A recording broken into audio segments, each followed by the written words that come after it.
Bem-vindos a mais um episódio de E aí, professor? Oi, Martin. Olá, Walter. Eu estou bem. Olha, eu nem perguntei, mas eu fico feliz em saber. E você? Ah, você já sabe. Então vamos abrir com uma palavra de oração. Nosso Pai Celeste, obrigado por nos reunir mais uma vez. Nós pedimos que Tu, por favor, nos abençoe durante essa conversa. Ilumine nossas mentes e obrigado por tudo. Em nome de Jesus, amém. Amém? Martin, as perguntas nunca acabam. Então, vamos ver o que podemos fazer a respeito. Então, eu vou ler as perguntas para você, Obrigado, Martin. de modo que eu possa então começar esse diálogo. Muito bem. Essa pessoa perguntou: gostaria muito de ouvir a opinião dos dois atalaias a respeito desse verso, do que significa esse verso em Lucas. Lucas 21:36 diz: vigiai, pois, em todo o tempo, orando para que sejais havidos por dignos de evitar todas essas coisas que hão de acontecer, e de estar em pé diante do Filho do Homem. Lucas 21 é uma imagem espelhada de Mateus 24. Exato. É a respeito dos sinais dos tempos. Bem, poderíamos falar muita coisa a respeito disso. Mas eu tenho que dizer que fiquei muito feliz que ele tenha se referido a nós como vigias. Vigias da noite. Sim. E isso é exatamente o que, como nós já mencionamos nos episódios passados, é isso que nós queremos ser, vigias nos muros. Mas muito bem, o que podemos aprender com este verso? Ele é muito importante. Ele começa dizendo, portanto, vigiem. Este seria um pedido ou uma ordem? É um mandamento. É um comando. Mas será que o simples ato de vigiar nos salva? Não. Mas isso pode te colocar no lugar certo? Sim. Então, tem que haver uma ação. Algumas pessoas acabam ficando viciadas em vigiar, procurando sinais. E também haverá muitos que serão rotulados de conspiradores. Aham. Mas o Senhor ordenou, vigiai. Agora, com relação a esta palavra, vigiai, devemos vigiar o quê? Bem, obviamente essa parte também será dita na palavra. Muito bem, nós precisamos vigiar pelos sinais que o Senhor nos deixou com relação à sua vinda. Agora, poderia isso influenciar o seu relacionamento com Deus? Sim, com certeza. Poderia fazer com que uma pessoa totalmente agnóstica torne-se um crente?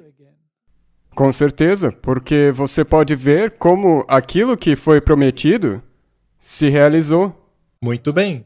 Então, vigiar não é um pedido, é uma ordem, mas está atrelada a algo. Orar sempre.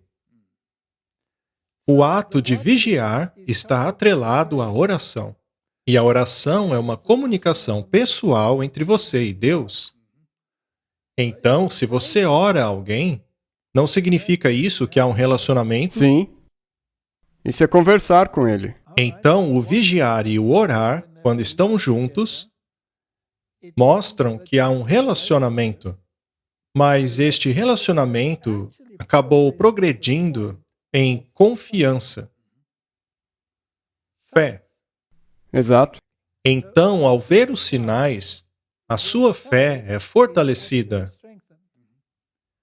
Pois sem fé é impossível agradar a Deus. Portanto, o vigiar, ligado à oração, significa que você possui um relacionamento com Cristo. E aí vem o resto, para que sejais havidos por dignos de evitar todas estas coisas que hão de acontecer. Aham. E essa parte aí também pode ser mal interpretada. Exatamente. Alguns dizem que só de vigiar você já é digno, mas não é bem assim. Se você tem este relacionamento e ele cresce, a sua fé cresce, a sua confiança cresce, no fim das contas, ao vigiar os sinais, você também deve perceber a sua incapacidade. Exato. E quanto mais os sinais acontecem, ainda mais você deve ser levado na direção de Cristo. E se você for coberto pela justiça de Cristo, então você será considerado digno para evitar as coisas que virão. Pois somente aqueles que tiverem o manto branco da justiça serão considerados dignos. Precisamos olhar para o texto paralelo. Comprem de mim o ouro refinado no fogo e a veste. Nós precisamos da veste lavada no sangue do Cordeiro. Precisamos, portanto, da justiça de Cristo. E aí seremos capazes de permanecer diante do Filho do Homem. Mas o que acontecerá com aqueles que não forem cobertos pela justiça de Cristo? Eles não conseguirão permanecer de pé. Serão destruídos pela glória de sua vinda.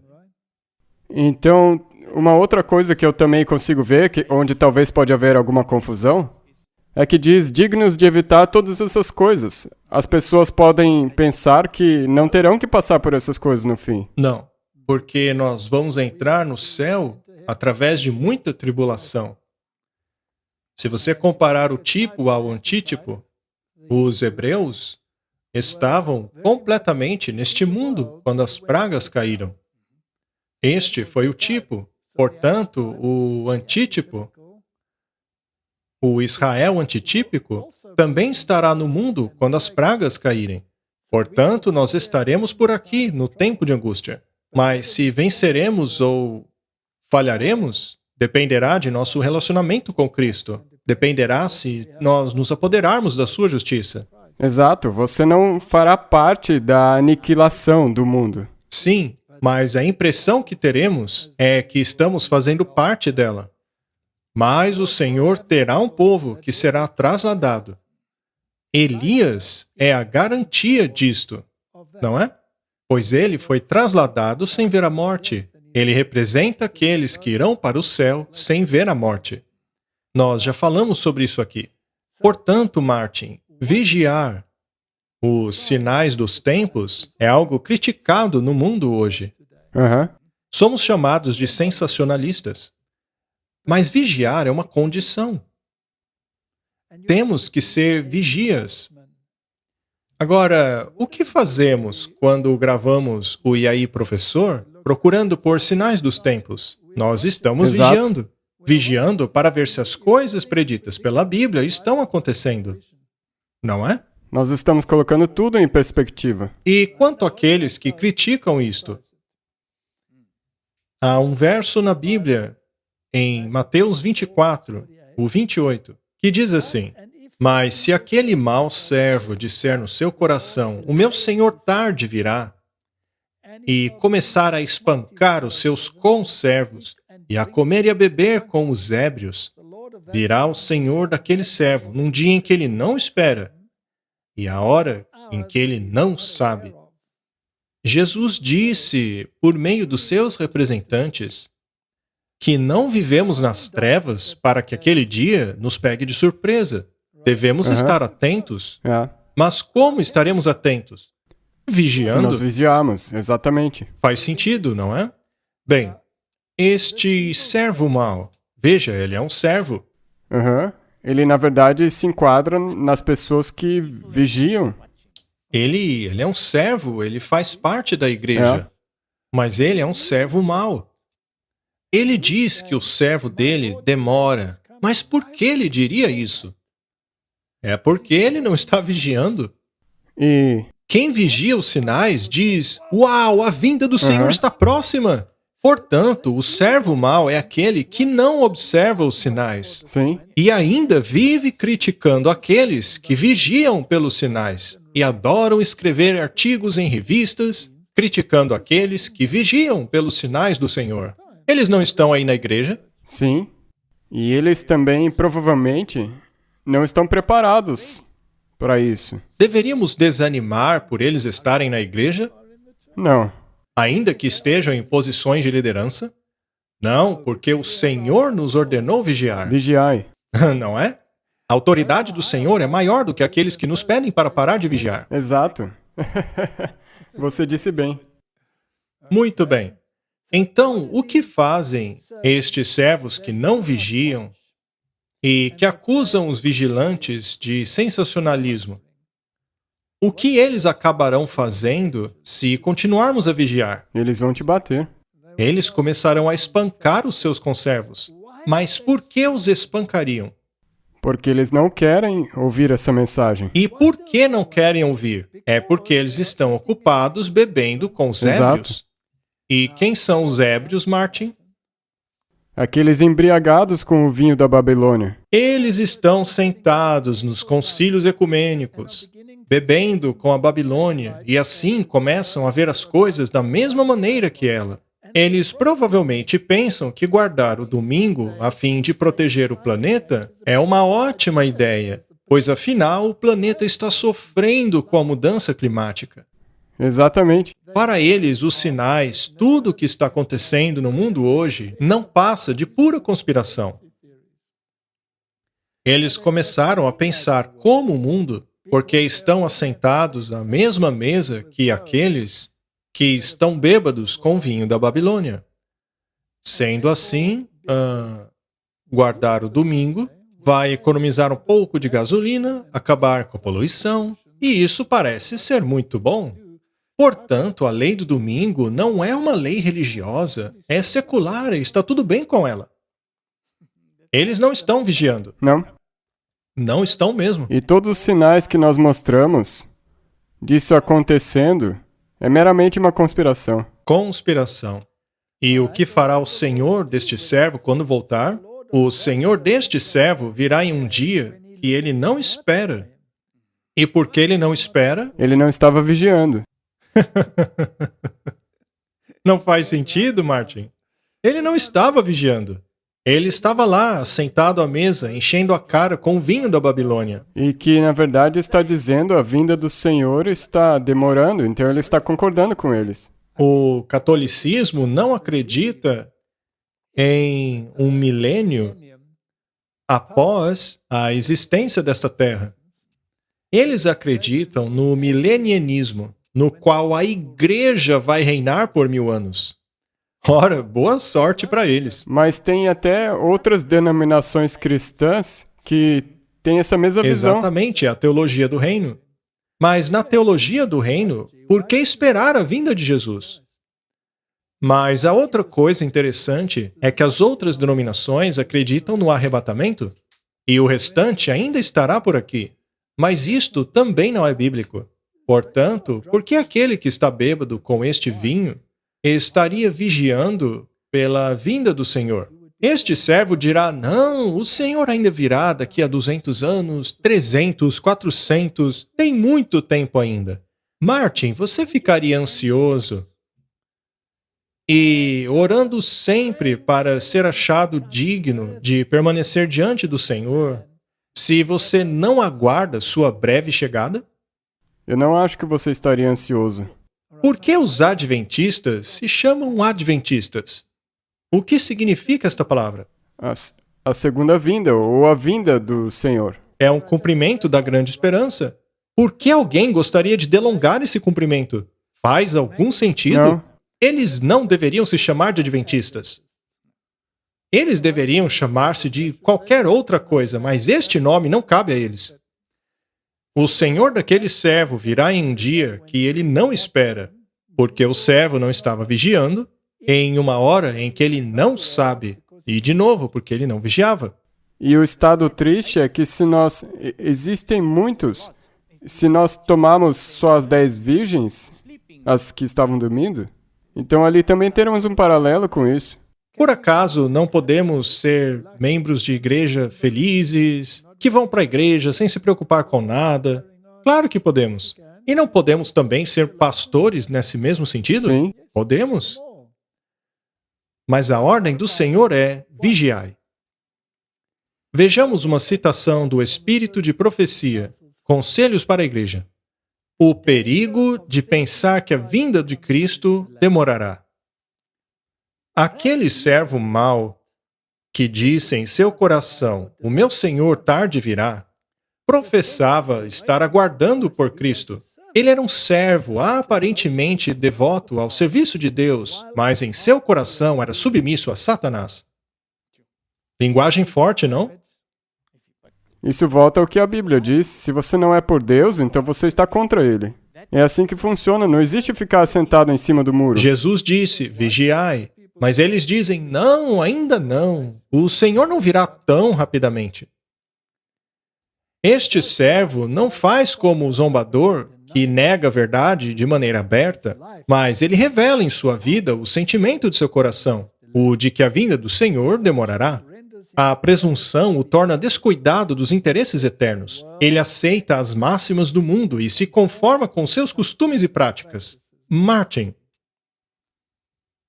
Eu não quero falar demais aqui, mas por acaso nós não vimos, dentro da nossa própria igreja, uma conformidade com práticas e costumes do mundo, não apenas em termos de estilo de adoração, mas também em termos de certas leis que foram introduzidas no mundo recentemente? Não houve coerção sim. para uma certa coisa? E por quê? Porque foram aceitas as máximas do mundo e nos conformamos com seus costumes e práticas. Veja a mudança climática. Não há pessoas de dentro da nossa igreja que estão militando pela causa de salvar o mundo desta calamidade? Sim. Ora, mas a segunda vinda não está às portas? Com certeza. E por acaso será que vamos salvar o mundo por mais milhares de anos, apenas por reduzirmos um pouco o dióxido de carbono? Isso faz sentido para você? Não. Tudo que Deus criou de forma natural agora virou um tabu. Então, quando passamos a pensar como mundo, nós acabaremos aceitando as máximas do mundo e nos conformaremos com seus costumes e práticas. Mas se vigiarmos pelos sinais dos tempos, veja só, se você já leu que Satanás é capaz de alterar o clima, nós já não mostramos esses textos aqui? Muitas vezes. Satanás aprendeu a controlar os elementos da natureza e a suscitar tempestades que varrem as colheitas. Mas para o mundo não é Satanás. Para o mundo é a mudança climática. Exato. E o servo mau também chama de mudança climática. Quando, na verdade, trata-se da atuação de elementos satânicos. Veja a história de Jó, por exemplo. Por acaso foi a mudança climática que devastou as colheitas e as casas de seus filhos? Não, com certeza não.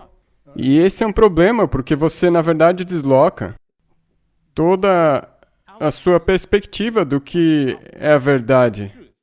Porque os atalaias estão no muro, mas os maus servos sentam no meio do muro. É isso aí, ele fica em cima do muro, querendo jogar o jogo sem acabar perdendo nada. Mas isto é perigoso. Uma vez que você se posiciona firmemente por algo, como a bússola ao polo, não há opção de sentar no muro. Isso é mornidão. E os mornos serão cuspidos para fora. Isso me leva a uma outra coisa que eu pensei agora. Até houveram pessoas que disseram que você disse que a nossa igreja deveria ficar num estado de Laodiceia. Hã? Eu acho que não, hein? Você pode talvez destrinchar e esclarecer isso? A igreja está num estado laodiceano. E se você permanecer nesse estado, você se perderá. Mas será que toda a igreja vai sair do estado de Laodiceia? Infelizmente, não. Não. É verdade que eu estou no mundo, mas não sou do mundo. Eu estou na igreja, mas eu não preciso estar na condição de Laodiceia para estar na igreja. Esta pode ser a tendência da maioria na igreja. Mas se eu permanecer nessa condição, eu me perderei. Obrigado. Muito bem. Por qual razão nos conformaríamos com essas práticas? Por causa do orgulho mundano, as ambições predominam. As pessoas não querem ser diferentes, mas somos chamados a ser um povo peculiar. Nós somos chamados a ser um povo que é observado não apenas pelo mundo, mas também pelas hostes angelicais. Nós somos um espetáculo ou um mostruário para o universo. Exato. Este servo mau, temendo que seus irmãos sejam maiores do que ele, começam a depreciar os esforços deles e a impugnar seus motivos. Digamos que você seja um liberal proeminente em nossa igreja, talvez até mesmo um líder. Estes vigias dirão coisas diferentes das que você diz. A posição deles e as ambições de suas posições irão motivá-los a elevar a posição deles acima dos outros vigias. Eles os ridicularizarão, pois eles precisarão livrar-se dos vigias menores a fim de se engrandecerem sobre eles. Não pode funcionar. Isso deveria nos desencorajar de vigiar? Não, isso tem que te estabelecer. Este é um dos sinais dos tempos, pois a igreja iria passar por isso. Se isso não acontecesse à igreja, a Bíblia estaria errada, pois a igreja não seria morna, mas quente. Mas a Bíblia diz que ela está morna. Então, quando você é um atalaia na muralha, você tem que esperar que isso aconteça. Então, este servo mau começa a espancar os seus conservos. Eles começam a escrever artigos em jornais, acabando com seus conservos. Ou postam vídeos no YouTube. Eles também fazem isso. Ao distanciar-se do povo de Deus, ele se une cada vez mais com os infiéis. Há pessoas que realmente pensam como Papa. E quando algum movimento papal lhes parece correto, eles acabam aceitando outras coisas também. Ele é achado comendo e bebendo com os ébrios, unindo-se aos mundanos e compartilhando de seu espírito. Assim, ele é embalado em uma segurança carnal e dominado pelo esquecimento, indiferença e preguiça. O servo que não vigia é um servo mau.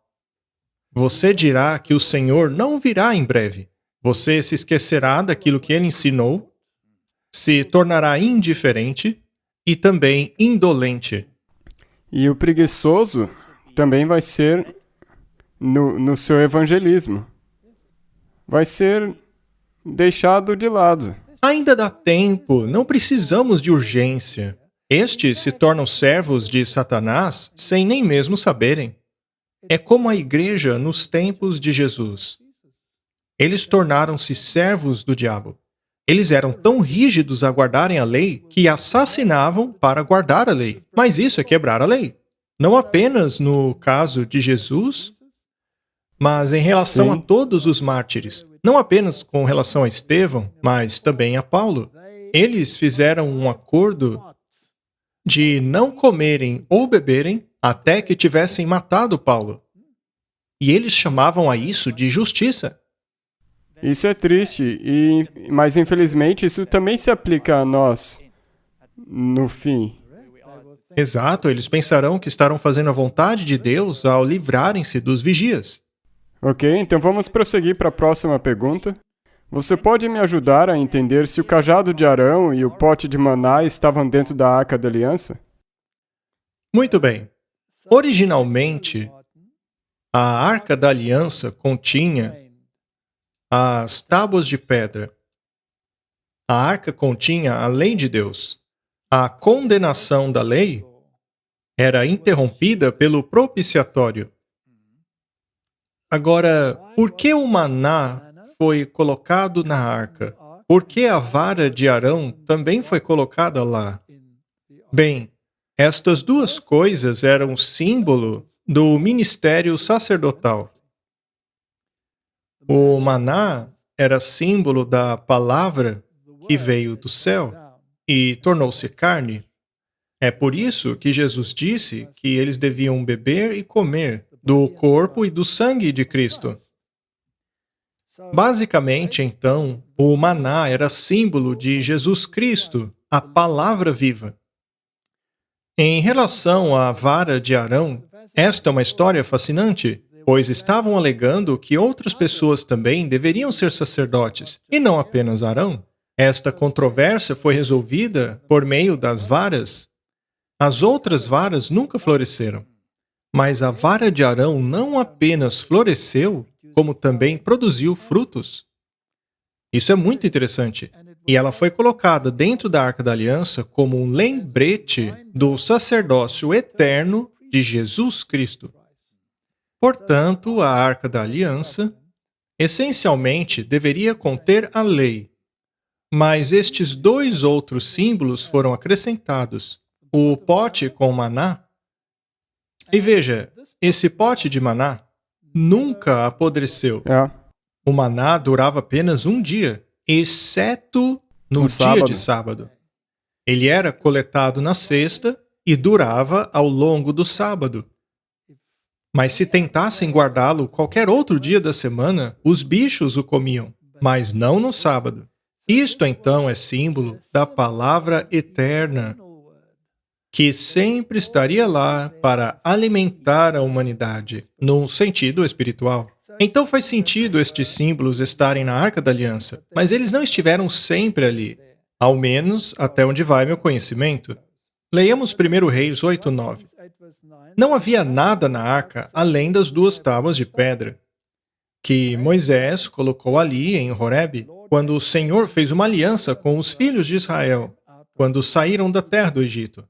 Este foi o posicionamento original. A Arca da Aliança continha a lei de Deus, que é uma transcrição do caráter de Deus. Ele era santo.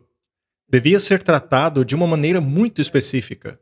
Qualquer um que abrisse aquela tampa seria morto instantaneamente. Mesmo se eles somente tocassem ela. Até mesmo se somente tocassem. Assim como naquela ocasião em que a arca quase caiu da carroça levada por bois. Mas veja, eles não tinham permissão para levá-la numa carroça de bois. Deus não havia ordenado dessa maneira. Deus, porém, relevou quando os filisteus fizeram assim, porque eles não tinham esse conhecimento. Mas Deus não relevou isso em relação aos israelitas, pois eles tinham conhecimento. E mais tarde, lemos em Hebreus 9, verso 4, que a Arca da Aliança era coberta de ouro toda em redor, em que estava um vaso de ouro que continha o maná, e a vara de Arão, que tinha florescido, e as tábuas da aliança. Tudo isso estava lá dentro da arca.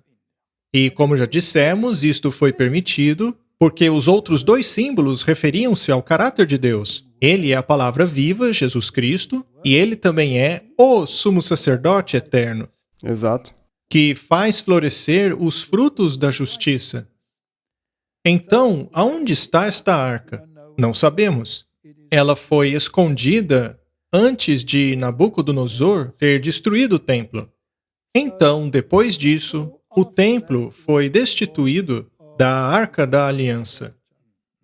Mas o seu simbolismo não foi removido. Não. Então, algumas pessoas, e essa pessoa também mencionou isso aqui, podem ter pensado por aquela citação em Hebreus, que foi mencionado que esses itens estavam no Santíssimo e não na arca.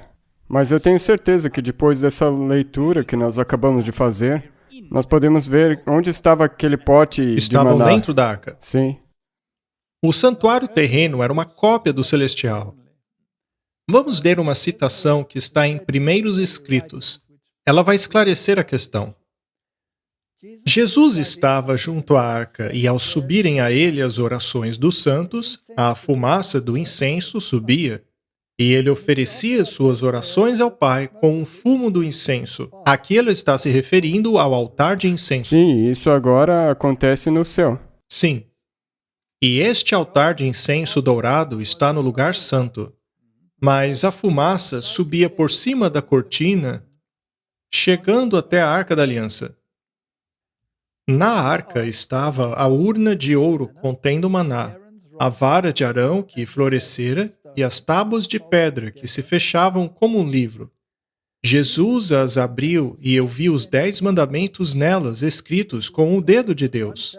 Numa das tábuas havia 4 mandamentos e na outra 6. Os 4 da primeira tábua eram mais brilhantes que os 6 da outra. Tem havido muita crítica a respeito desta citação, mas é óbvio que é natural que seja assim. pois os 4 primeiros mandamentos referem-se a Deus. É claro que eles são mais brilhantes do que aqueles que se referem à humanidade. Os 4 da primeira tábua eram mais brilhantes que os 6 da outra, mas o 4º, o mandamento do sábado, brilhava mais do que os outros. Mais uma vez, esta citação é muito criticada. Mas vamos pensar com lógica. O primeiro mandamento é a declaração de um fato. Eu sou o Senhor teu Deus, aquele que os tirou do Egito. Não tenhais outros deuses diante de mim. Esta é uma declaração de um fato. Neste mandamento há uma deidade específica sendo identificada.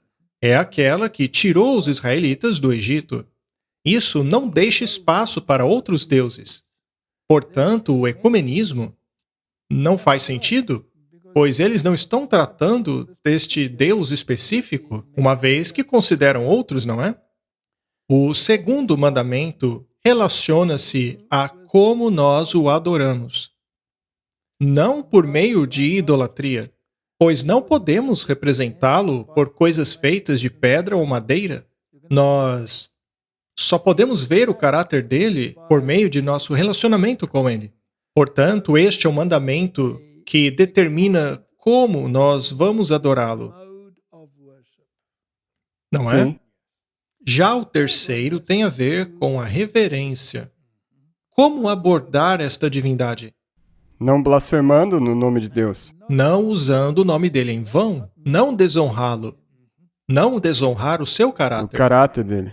Você não pode se chamar de cristão e, ao mesmo tempo, mal representar o caráter de Deus desta maneira.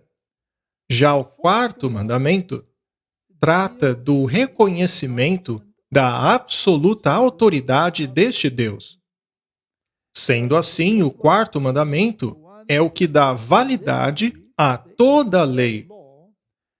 Isto porque Deus é o Criador, o Rei do Universo, e lá ele estabeleceu um símbolo de sua autoridade. Agora, naturalmente, uma lei pode apenas ser validada se tiver uma autoridade por trás dela. Esse é um bom ponto, porque se, por exemplo, eu escrevesse uma lei para o país, alguém iria me obedecer? Provavelmente não. Mas se for o presidente do país que fez, então... Ele possui autoridade. Ele pode impor essa lei. É a mesma coisa com Deus. Ele pode impô-la. Portanto, o quarto mandamento, uma vez que ele valida todo o resto da lei, naturalmente vai brilhar mais do que os outros. Se qualquer outra pessoa houvesse assinado, ele brilharia? Até mesmo se o presidente dos Estados Unidos tivesse assinado essa lei, isso não ia valer muita coisa. Mas neste caso, foi Deus quem a assinou. Exato. E ele também coloca as coisas na sequência. Uma vez que você cumprir os 4, você vai ter cumprido os outros 3 da primeira tábua. E uma vez que você estabeleceu esse relacionamento, os outros 6 vão seguir em sequência automaticamente. Uma vez que se aceitou a autoridade, todos os outros tornam-se axiomas. Tem que ser assim. É natural que seja assim. O Santo Sábado parecia glorioso. Uma auréola de glória o circundava. Eu vi que o mandamento do sábado não foi pregado na cruz. Se fosse assim, os outros 9 mandamentos também teriam sido, e poderíamos quebrá-los todos, assim como o quarto. Eu vi que Deus não mudou o sábado, pois ele nunca muda. Foi o Papa que o mudou do 7º dia para o 1º, pois é ele que muda os tempos e as leis. Acho que ela foi bastante clara. Eu posso dizer que concordo com cada palavra desta citação. Eu acho que isso também deixa bem claro que o cajado de Arão e o pote de maná estavam dentro da arca.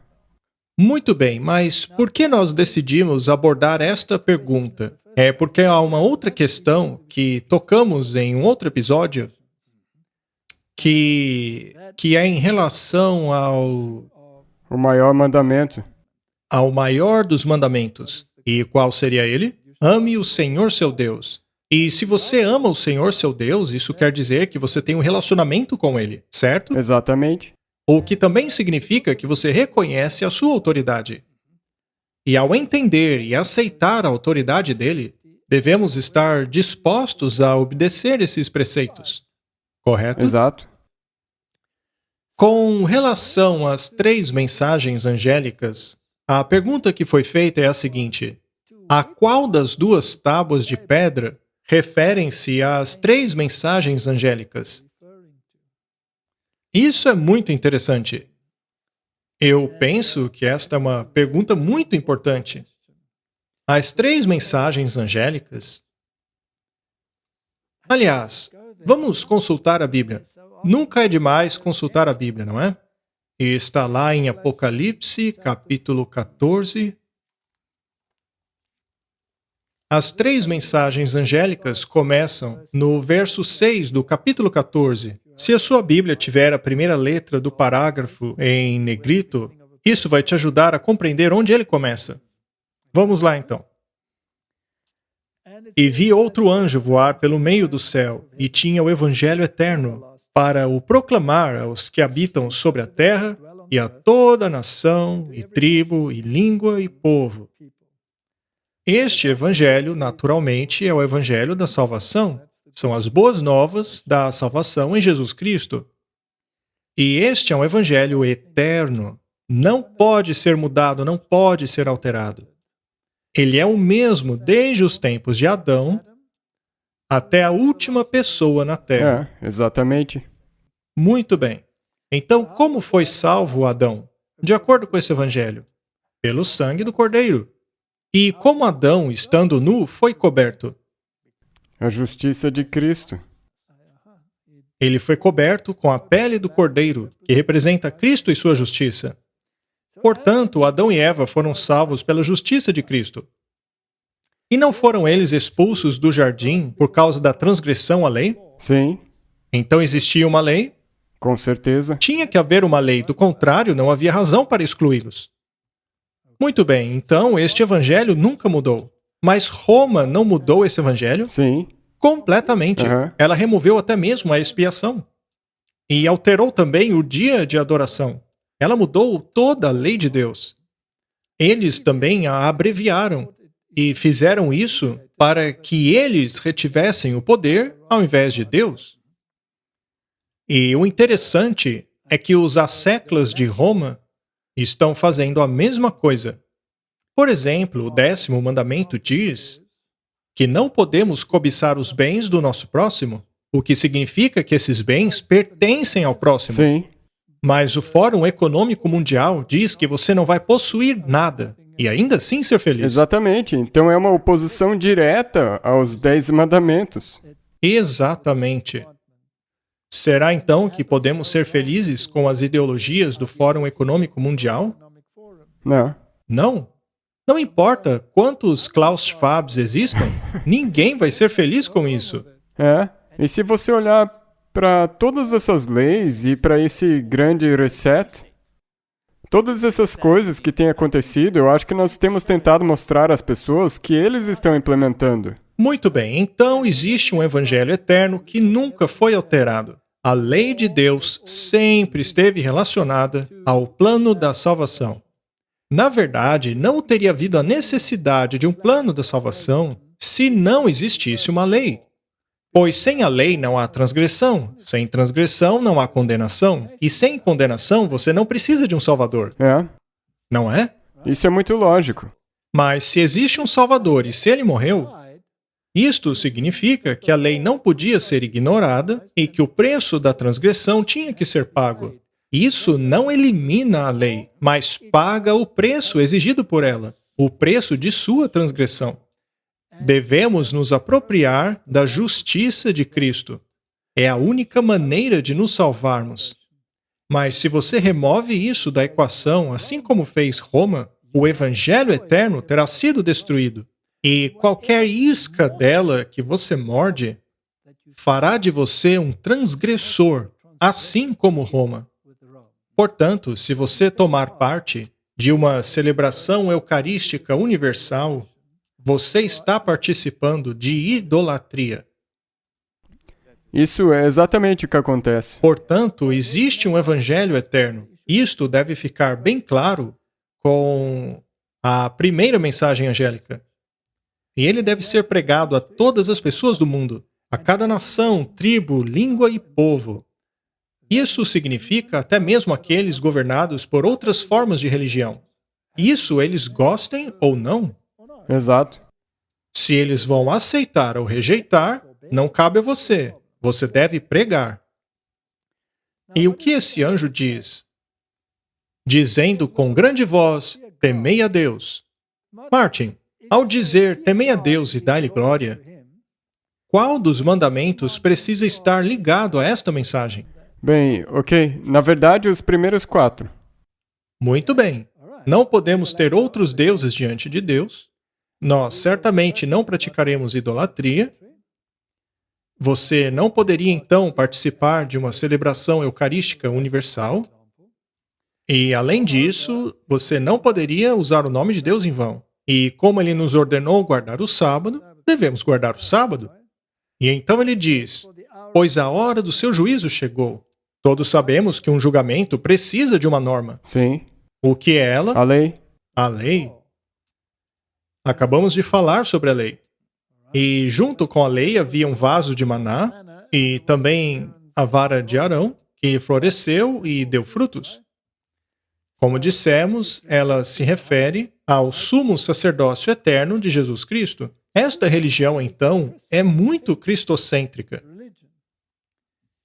Pois a hora do seu juízo chegou. Esse julgamento baseia-se na lei. E, portanto, adorai aquele que fez o céu, a terra, o mar e as fontes das águas. Em qual dos mandamentos consta isso aqui? No 4º mandamento. Muito bem. Portanto, somente no 4º mandamento encontramos os termos céu, terra, mar e fontes das águas. Justamente o mandamento da autoridade divina. Ele declara a autoridade de Deus. Exato. Sendo assim, a primeira mensagem angélica embarca todos os 4 mandamentos da primeira tábua de pedra. Não há nada a respeito dos outros 6. Portanto, a palavra-chave aqui é adoração. A quem você reconhece como Deus? Agora, se o seu Deus diz que ele possui um sinal, e este sinal é o sábado, não disse ele que este é o sinal entre ele e os filhos de Israel para sempre? Sim, ele disse. Portanto, este é o sinal de que você reconhece que eu sou o Senhor que o santifica. Está lá em Ezequiel isso. Eu sou o Senhor que o santifica. Então, guarde o sábado. Verdadeiramente deverás guardar meu sábado, certo? Assim, nós estamos reconhecendo que Ele é o nosso Criador e também que Ele é o nosso Redentor, pois é Ele quem nos santifica. Só que aí chega um outro poder dizendo, não, Ele não é nosso Redentor, nós não cremos na expiação. Jesus nunca morreu por você. Ele morreu porque ele foi obediente, mas não por você. Você precisa lidar com seus próprios pecados. Quem cuida da sua santificação somos nós. Nós te damos os sacramentos. E se você ainda estiver em dívida, nós daremos a você de nosso tesouro de méritos. Vocês são salvos por causa de nossas ações. E eu quero que você reconheça isso aceitando a minha marca de autoridade, o domingo. Bem, agora temos que escolher entre 2 autoridades. A qual delas você vai se submeter? Aquela que você decidir aceitar vai determinar a citação que nós lemos sobre o que vai acontecer com você quando você se encontrar com Deus. Muito bem. Se eu reconhecer que Deus é o meu proprietário por meio da criação e da redenção, e ao me dizer que o sinal desta posse é o sábado, e vem o Papa dizendo, não, você não é salvo desta maneira, eu tenho outro evangelho para você. E existe um sinal desta autoridade, uma vez que Roma diz que os protestantes aceitam a autoridade de Roma apesar de estes alegarem basearem-se apenas na Bíblia. E na verdade eles estão corretos ao dizerem isso. Sim, é verdade, mas isso é uma grande arrogância Exatamente. de Roma. Sendo assim, a minha decisão é: eu não vou aceitar a autoridade de Roma, pois trata-se de uma questão de adoração. Sendo assim, a questão da primeira mensagem angélica é sobre adoração. E ela trata exclusivamente dos 4 primeiros mandamentos e especialmente do 4º. Vamos continuar. Aqui na minha Bíblia começa um novo parágrafo. Aqui a segunda mensagem angélica permanece por si mesma. O verso 9, mais uma vez, está em negrito, então, mais uma vez, é um novo parágrafo. E ele é um pouco mais longo. Vamos ler o verso 8. E outro anjo seguiu dizendo: caiu a Babilônia, aquela grande cidade, que a todas as nações deu a beber do vinho da ira da sua prostituição. O ponto triste é que, nessa questão de adoração, as igrejas preferiram seguir os ditames de Roma, porque na testa dela está escrito Babilônia, a mãe das prostitutas. Ela é a mãe, e essa mãe tem filhas que também são prostitutas. Ou seja, elas têm transgredido e caminhado o caminho da apostasia e seguindo a mãe delas, ao invés de seguir o seu professor, que por sua vez é a Bíblia, certo? Então, a segunda mensagem angélica tem a ver com a adoração. Isto porque Babilônia, a mãe das prostitutas, as fez beber do falso vinho, o falso evangelho da salvação, e induziu a mentalidade delas para seguirem a sua mãe prostituta, ao invés de seu professor, a Bíblia, certo? Muito bem. Então, se é uma questão de adoração, portanto, a segunda mensagem é uma antítese à primeira. A primeira mensagem nos diz como a adoração deve ser feita, e a segunda mensagem nos diz que Babilônia se recusa a fazê-lo. E ela também fez outras nações e outros povos beberem dessa mesma apostasia, não adorando. Babilônia não quer pecar sozinha. Ela leva os outros a pecarem também. E qualquer pessoa que se assenta à mesa dela bebendo deste vinho, em qualquer forma que seja, ainda que de maneira não evidente, acabe agindo de maneira a tornar a sua marca de autoridade proeminente, como por exemplo a questão da agenda climática, eles então estão bebendo deste vinho. É um vinho enganoso e tem que ver com a adoração. Com certeza. A primeira fala do Evangelho eterno. Adorem o Criador. Mas a segunda mensagem diz: não, siga os meus ditames. E agora vem a terceira mensagem. E seguiu-os o terceiro anjo, dizendo com grande voz: se alguém adorar a besta... Pare um pouco aí. Adoração. Quem é a besta? O catolicismo. É. Os protestantes deixaram isso muito claro, pois todos os atributos da besta são listados em Apocalipse capítulo 13 e que, por sua vez, são idênticos aos atributos do chifre pequeno em Daniel capítulo 7. Só pode ser o papado, pois nenhuma outra organização se encaixa tão bem nestes critérios. Muito bem.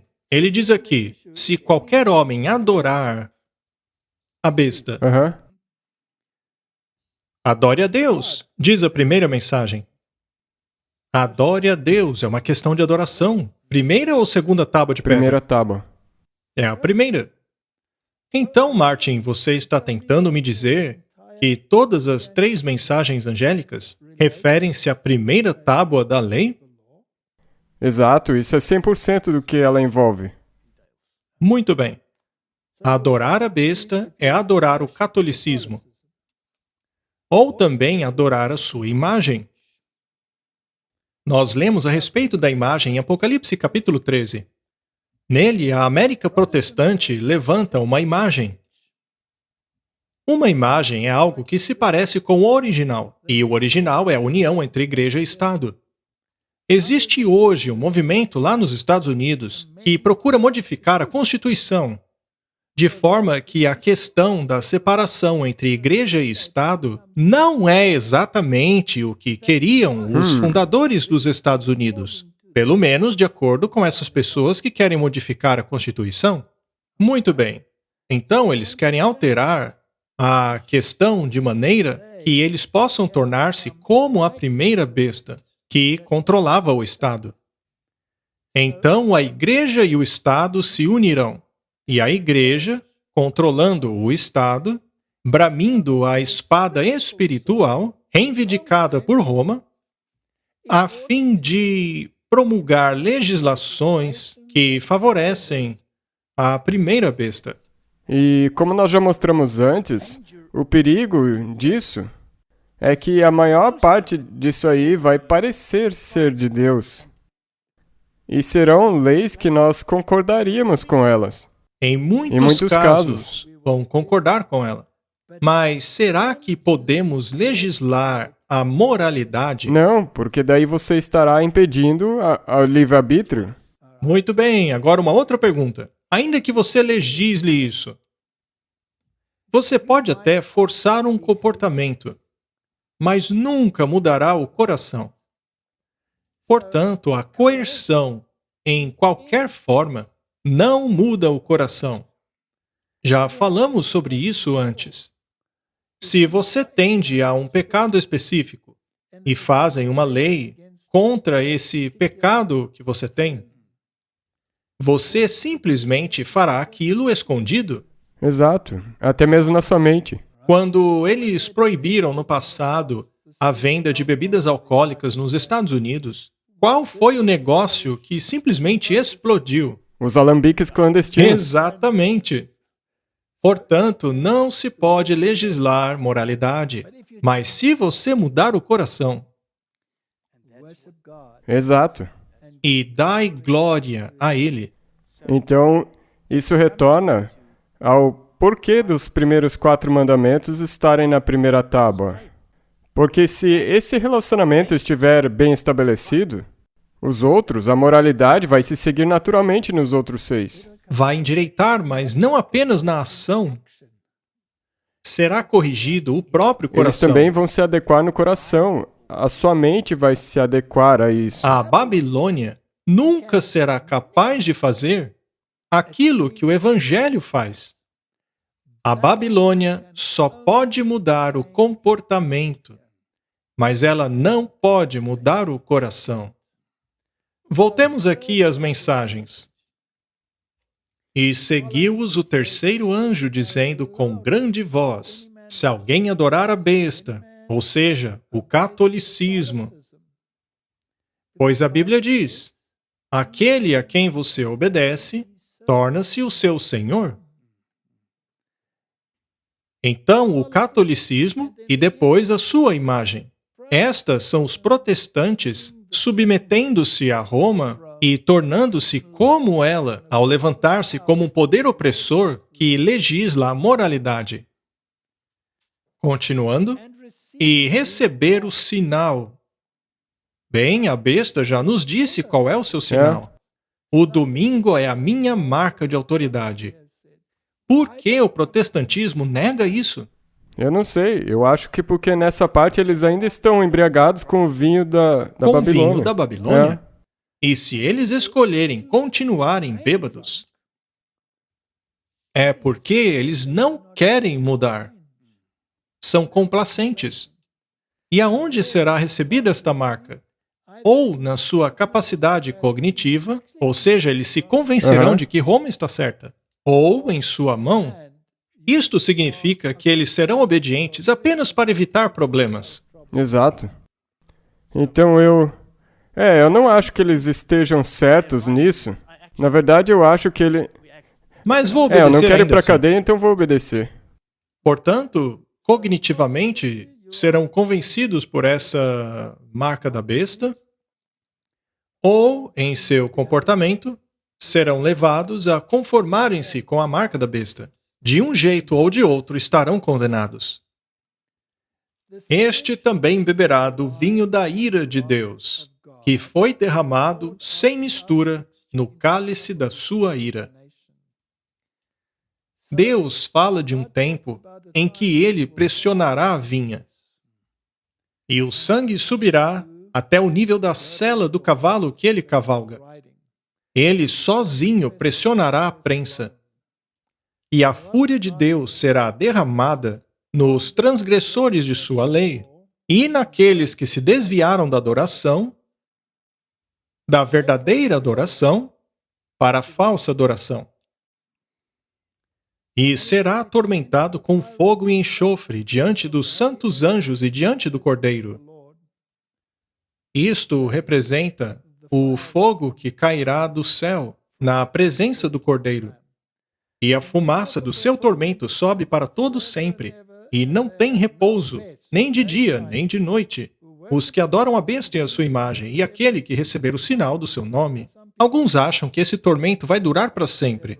Mas a Bíblia também diz claramente que os transgressores serão completamente consumidos. Eles serão como se nunca tivessem existido. As consequências. Mas há uma palavrinha interessante neste verso. Eles não têm descanso. Qual mandamento está associado a descanso? O quarto mandamento. Sempre acabamos voltando para esse tema. É o mandamento do descanso. E Hebreus diz que não entraremos no descanso se procurarmos entrar no céu pelas nossas próprias obras. Temos que entrar pela justiça de Cristo. É por isso que Babilônia não tem descanso, pois ela quer se apropriar do céu com suas próprias obras. É como nós mencionamos nos episódios anteriores, eles retiraram os mandamentos e até mesmo mudaram alguns em prol deles. Mas aquele relacionamento, aquele assento da graça, já era. Sendo assim, quantas indicações temos nestes poucos versos sobre a relevância do sábado? Todas. É verdade. E por que esta questão é tão importante? Porque ele mostra a autoridade de Deus. Ele brilha mais forte sobre os outros. É verdade. Se você reconhece a autoridade de Deus, você então será levado a adorá-lo de acordo com os ditames dele. Do contrário, você não estaria reconhecendo a autoridade dele. É algo muito simples. Tudo se encaixa na sequência. Se você fizer isso, isso vai acontecer e assim por diante. Sendo assim, quem é que não descansa dia e noite?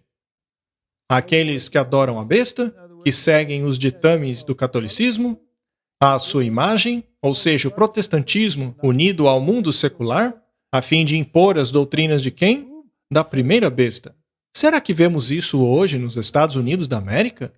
Sabe, o problema é que você, na verdade, vê em ambos os lados do espectro político.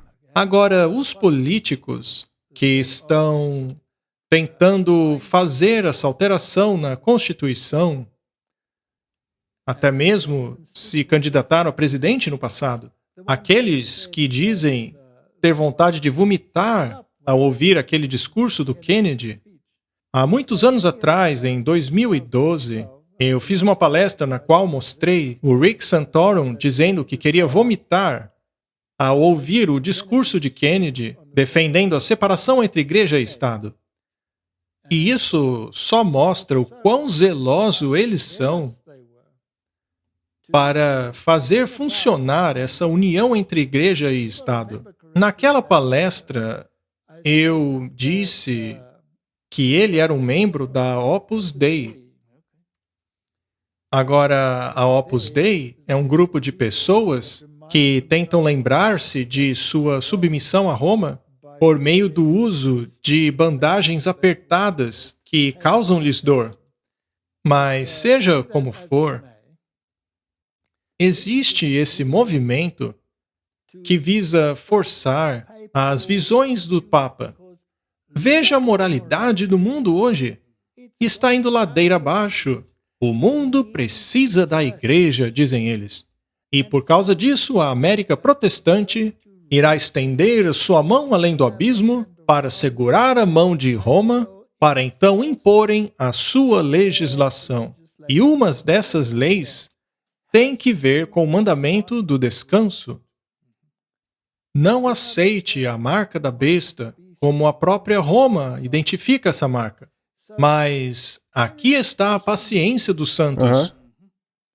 Aqui estão os que guardam os mandamentos de Deus e a fé de Jesus. É óbvio que todas as 3 mensagens angélicas têm a ver com a adoração. Exato. Agora, será que existe alguma adoração na segunda tábua? Devemos adorar nossos pais? Não. Nós devemos honrá-los, mas nunca adorá-los. Você somente adorará o Senhor seu Deus. A adoração faz parte da primeira tábua. Sendo assim, por que é que a maioria da humanidade será rejeitada? Porque eles não guardaram, ou amaram, ou adoraram a Deus de acordo com a primeira tábua dos 10 mandamentos. Ou seja, eles não guardaram o primeiro e grande mandamento. Ame o Senhor teu Deus de todo o coração e de toda a tua alma, de toda a tua mente. E depois o teu próximo como a ti mesmo. Então, como dissemos no último episódio, o primeiro grande mandamento é o tema de Apocalipse 14. É a última chamada à adoração. Pois se você for passar a eternidade com Deus lá no céu, ele precisa ser o Deus verdadeiro? Aham. É assim mesmo que é, 100%. E quem é ele? Não é aquele que te criou? Também é aquele que te redimiu. Não é? Eu sou o teu redentor. É por isso que havia o vaso de Maná e a vara de Arão. Por isso essas coisas estavam guardadas lá dentro da arca. E é por isso que há 2 tábuas. A primeira brilha mais que a segunda. E o 4º mandamento, que é o mandamento da autoridade, brilha mais do que qualquer outro. Se você viola este mandamento, você está violando os preceitos do Deus que você honra e adora. E você não pode ir para o céu, passar a eternidade com alguém que você rejeitou diretamente por meio de suas ações aqui na Terra. É simples assim. Se insistir nisso, você se perderá eternamente. Muito bem. A qual das 2 tábuas as 3 mensagens angélicas se referem?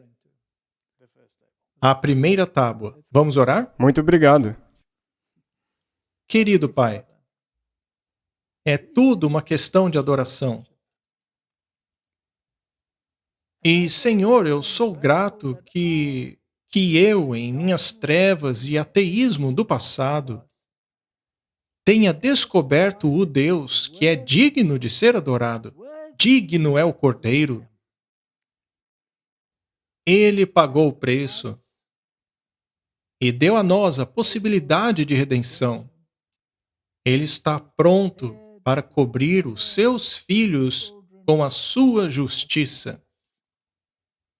E este manto de justiça é o ticket, o passaporte para a eternidade.